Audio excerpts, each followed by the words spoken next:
ئەنجومەنی وەزیرانی هەرێمی کوردستان لە ڕێگەی کۆمپانیای دیلۆیت بەرهەم و داهات و خەرجەکانی لەبارەی هەناردە و فرۆشتنی نەوتی خاو خستۆتە ڕوو کە تێیدا ئاماژەبەوە کراوە کە لە 6 مانگی ساڵی ڕابردوو 78 ملیۆن و 904 هەزار بەرمیل نەوتی خاوی بەرهەم هێناوە، داهاتەکەشی 5 ملیار و 570 ملیۆن دۆلار بووە.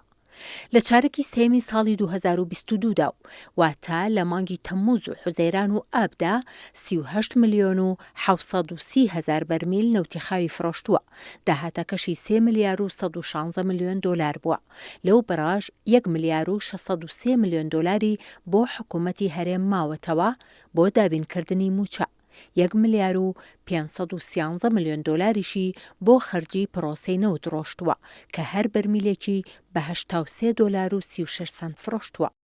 هەروەها لە چارەکی کۆتایی ساڵی 2022دا واتە لە مانگەکانی تشرینی یەکەم و تشرینی دووهەم و کانونی یەکەمدا 40 ملیۆن و 175 هەزار بەرمیل نەوتی خاوی فرۆشتووە، داهاتەکەی 2 ملیار و 452 ملیۆن دۆلار بووە.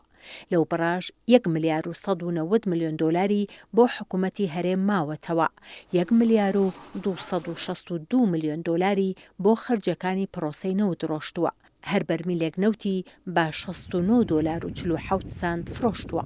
پرۆسەی دەرهێنان و فرۆشتنی نەوتی هەرێم بە ناشەفاف وەسف دەکرێت کە سەرجەم داهاتەکەی ناچێتەوە بۆ وەزارەتی دارایی و ئابووری، بەڵکو ئەنجومەنی وەزیران و وەزارەتی سامانە سروشتەکان ئەو بڕداهاتە ڕەوانەی وەزارەتی دارایی دەکەن کە بۆ موچە خەرج دەکرێت.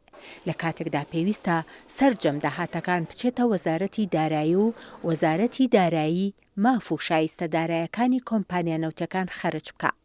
حکوومەتی هەرێمی کوردستان زیاتر لە 57 گرێبەستی لەگەڵ کۆمپانیا نەوتەکاندا ئەنجام داوە و لە 37 بلۆکدا نەوتی خاو بەرهەم دەهێنرێت.